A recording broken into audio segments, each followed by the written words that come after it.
नमस्कार। हमारे चैनल में आपका स्वागत है। मैं हूं रामचंद्र मौर्य।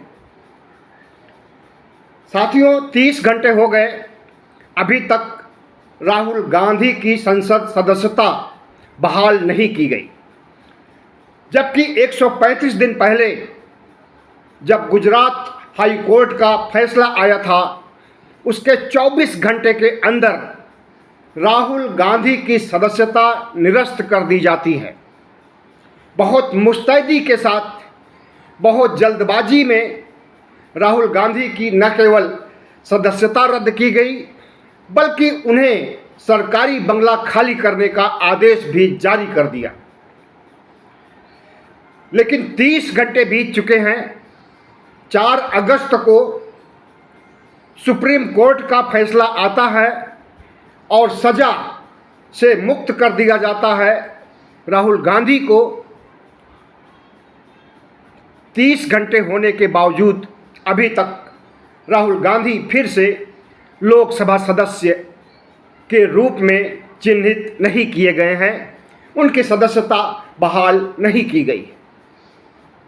इससे क्या लगता है आपको कि प्रधानमंत्री नरेंद्र मोदी डरे हुए हैं कि राहुल गांधी संसद में आ जाएंगे तो अविश्वास प्रस्ताव पर देश के तमाम मुद्दों को लेकर के घेरेंगे प्रधानमंत्री मोदी की सरकार को?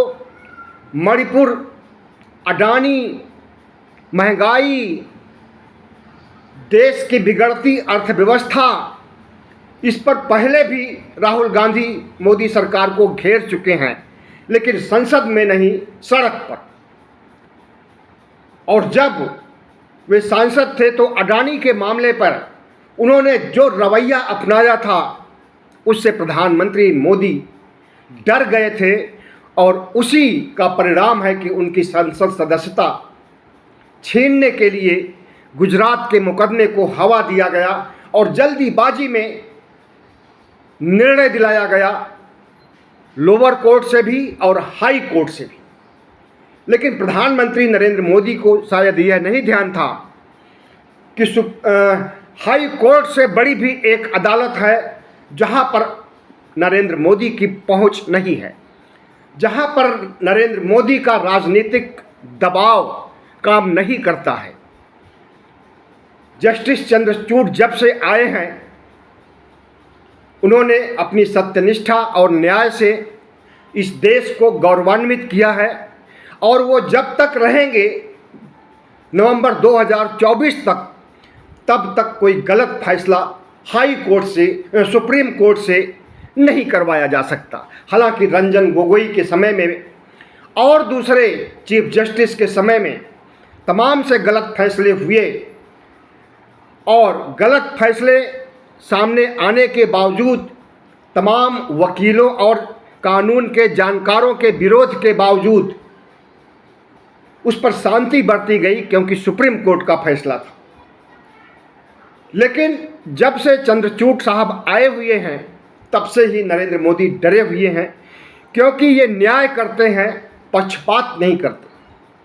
और जब न्याय होगा तो उसमें प्रधानमंत्री नरेंद्र मोदी की भी गर्दन फंसेगी और उनके खिलाफ मुकदमा दायर करने वालों की भी फंस सकती है। तो जिस तरह से सुप्रीम कोर्ट के फैसले को 30 घंटों तक नज़रअंदाज किया गया और गुजरात हाई कोर्ट के फैसले के 24 घंटे के अंदर संसद सदस्यता खत्म कर दी गई, विचारणीय है। सबके लिए, इस देश की जनता के लिए, इस देश के मतदाताओं के लिए, 140 करोड़ देशवासियों के लिए, कि प्रधानमंत्री नरेंद्र मोदी किस तरह से संसद के आदेश, सुप्रीम कोर्ट के आदेश की अवहेलना करते हैं। हालांकि यह निश्चित नहीं है कि फैसला होने के कितनी देर बाद तक उसे क्रियान्वित किया जाए, संसद सदस्यता कितनी देर तक या कितने घंटों या कितने दिनों में बहाल की जाए, इसकी कोई व्यवस्था कानून में नहीं है। लेकिन जिस तरह से राहुल गांधी का रास्ता रोका जा रहा है और इस सेशन जो मानसून सत्र चल रहा है उसमें राहुल गांधी की मौजूदगी न हो पाए, इसके लिए लोकसभा अध्यक्ष ओम बिरला जो दलीलें दे रहे हैं, जो तर्क दे रहे हैं, गैर वाजिब है। संसद भवन में जाकर के लोकसभा में अधीर रंजन राय जो कांग्रेस के वरिष्ठ नेता हैं, वे मुलाकात करते हैं ओम बिरला लोकसभा अध्यक्ष से, लेकिन उनका जो जवाब होता है वो टाल मटोल का होता है।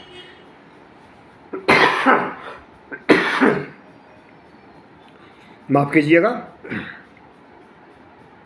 ओम बिरला कहते हैं कि सेक्रेटरी से मिलिए, और सेक्रेटरी कहता है लोकसभा अध्यक्ष से मिलिए और फैसले की कॉपी आप रजिस्टर्ड डाक से भिजवा दीजिए। रजिस्टर्ड डाक से उन्होंने भेजा भी और वहाँ पर लिया भी, उन्होंने स्वीकार भी किया, रिसीव भी किया, लेकिन उसमें हस्ताक्षर भी गायब और लोकसभा की मुहर तो गायब ही थी। लेकिन फिर भी ये तो एक बहाना है कि अभी ऑर्डर की कॉपी नहीं मिली है। आपको मालूम होना चाहिए कि हाई कोर्ट, सुप्रीम कोर्ट, किसी भी बड़ी अदालत में जब कोई फैसला होता है तो उसकी कॉपी सुप्रीम कोर्ट और हाई कोर्ट के वेबसाइट पर अपलोड कर दी जाती है, डाल दी जाती है, और वहाँ से कोई भी, आप भी, हम भी, पत्रकार, बुद्धिजीवी, कोई भी उस आदेश को डाउनलोड कर सकते हैं। 4 तारीख को 2 बजे फैसला होता है और 3-4 बजे तक वेबसाइट पर आ जाता है, लोग देखते हैं। पत्रकार लोग कॉपी डाउनलोड करके अपने चैनल में बहस करते हैं, डिबेट करते हैं। पत्रकारों को मिल जाएगा, इस देश के 140 करोड़ लोगों को डाउनलोड करके वेबसाइट से मिल सकता है, लेकिन ओम बिरला और लोकसभा अध्यक्ष को कॉपी नहीं मिल पाती। तो इसी से अंदाज़ा लगाया जा सकता है कि टाल मटोल की राजनीति चल रही है, और ये टाल मटोल की राजनीति ऊपर के आदेश से चल रही है। नरेंद्र मोदी नहीं चाहते हैं कि मानसून सत्र में राहुल गांधी आएं और उनकी सरकार की बखिया उधेड़ें, ठीक वैसे ही जैसे अडानी मामले पर उन्होंने प्रधानमंत्री नरेंद्र मोदी को कटघरे में खड़ा कर दिया था। प्रधानमंत्री की अडानी से क्या दोस्ती है, उसके लिए फोटो भी उन्होंने संसद में लहराया था। तो जिस तरह से प्रधानमंत्री नरेंद्र मोदी राहुल गांधी से डरे हुए हैं, उनकी भारत जोड़ो यात्रा से डरे हुए हैं, उनके एनडीए गठबंधन से डरे हुए हैं, उनकी तमाम राज्यों में जीत से डरे हुए हैं और आगामी होने वाले इलेक्शन से डरे हुए हैं, क्योंकि इलेक्शन में जो होना है राजस्थान, छत्तीसगढ़, मध्य प्रदेश, तेलंगाना, उसके सर्वे आने लगे हैं और उस सर्वे में भारतीय जनता पार्टी की जीत नहीं दिखाई जा रही है, बल्कि कांग्रेस की जीत परिलक्षित हो रही है। तो प्रधानमंत्री नरेंद्र मोदी भूत से, भविष्य से, वर्तमान से, तीनों से डरे हुए हैं। और जिस रूप में राहुल गांधी का कद भारत जोड़ो यात्रा के बाद बढ़ा था और उसके बाद 2 राज्यों में उनकी जीत हुई, आने वाले चुनाव में भी विधानसभा के उनकी जीत होने वाली है, इससे डरे हुए हैं। एनडीए डरा हुआ है, बीजेपी डरी हुई है। प्रधानमंत्री नरेंद्र मोदी तो इंडिया से भी डरे हुए हैं। विपक्ष ने जो अपना गठबंधन बनाया है उसके बारे में अभी एक दिन पहले प्रधानमंत्री नरेंद्र मोदी कहते हैं, इंडिया नहीं घमंडिया कहिए। अब गठबंधन के साथ साथ प्रधानमंत्री इंडिया गठबंधन के साथ साथ इंडिया यानी भारतवर्ष को भी घमंडिया बोल रहे हैं, ऐसा लोग अर्थ निकाल रहे हैं इसका।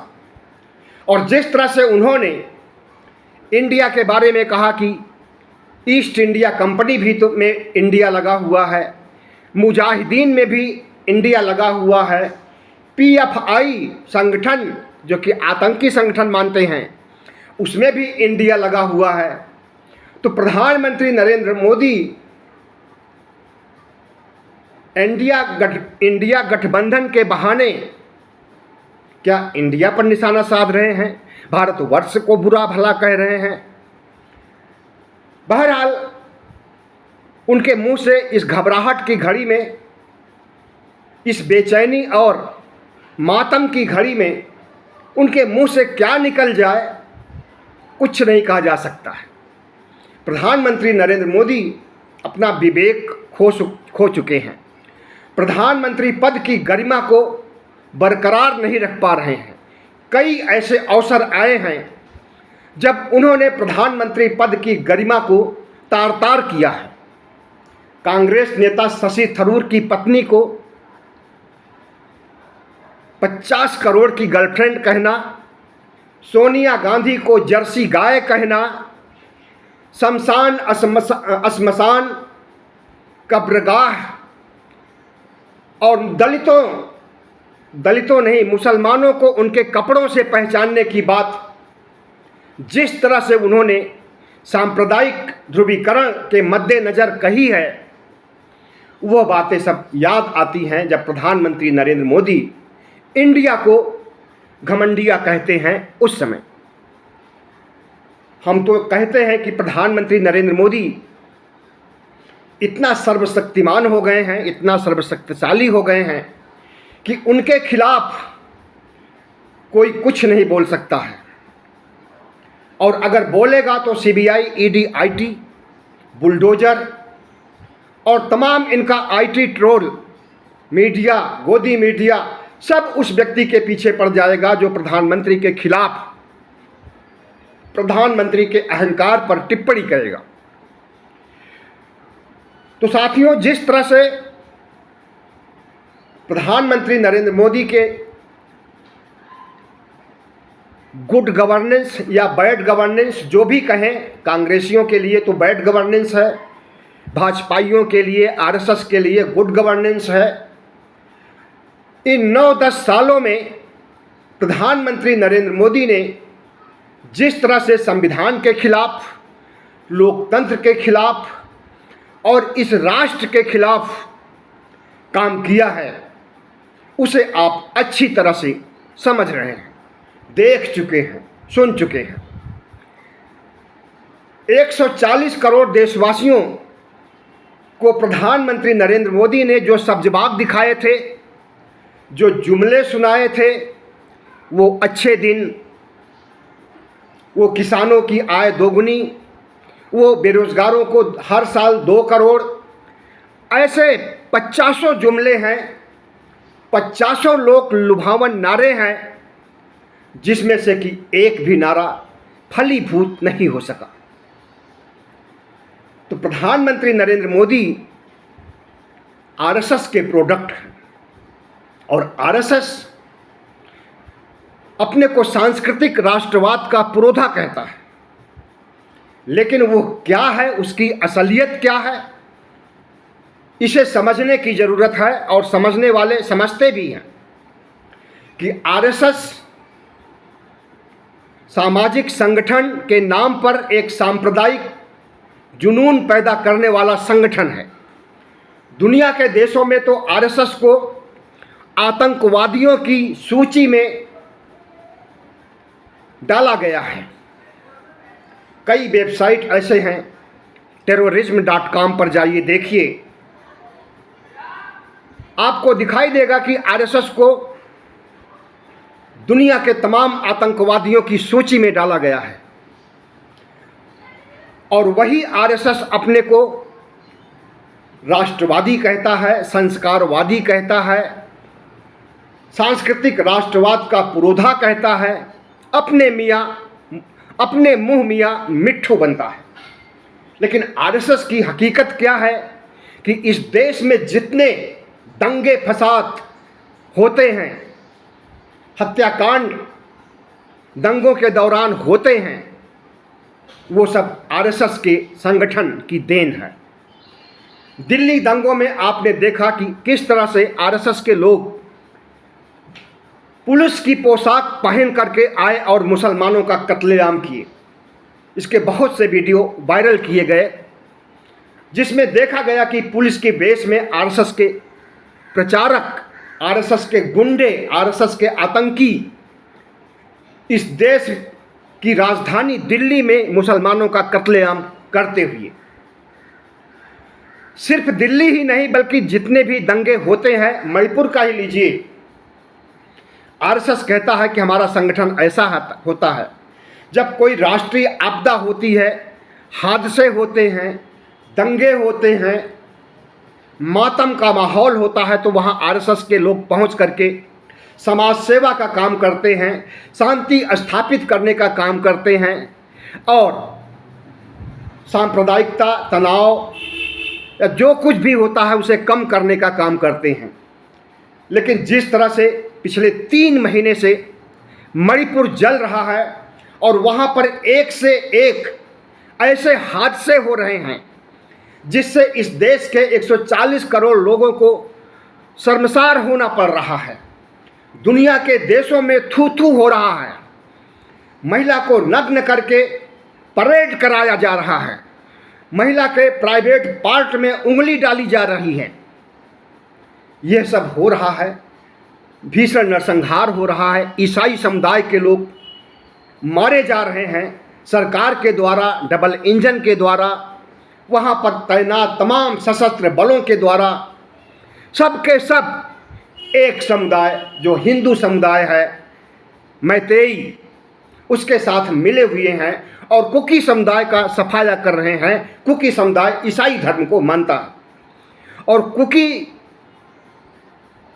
समुदाय के धर्म विशेष ईसाई धर्म होने के कारण यूरोपियन संसद में भी इसकी चर्चा हुई और सिर्फ यूरोपियन संसद में ही नहीं, अमेरिका, फ्रांस, जर्मनी, कनाडा, जितने भी बड़े देश हैं, विकसित देश हैं, हर जगह मणिपुर की चर्चा हुई और विदेशी मीडिया में जिस तरह से प्रधानमंत्री नरेंद्र मोदी के विश्व गुरु होने पर, विश्व गुरु का तमगा इन्होंने अपने हाथ से लिया है, किसी ने दिया नहीं है इन्हें, ये विश्व गुरु बनते हैं और यहाँ पर विश्व का सबसे बड़ा ऐसा कांड होता है, ऐसा हादसा होता है जिससे कि न केवल महिला समाज का बल्कि पुरुष समाज का, पूरे देश का और पूरी दुनिया का सिर झुक जाता है शर्म से।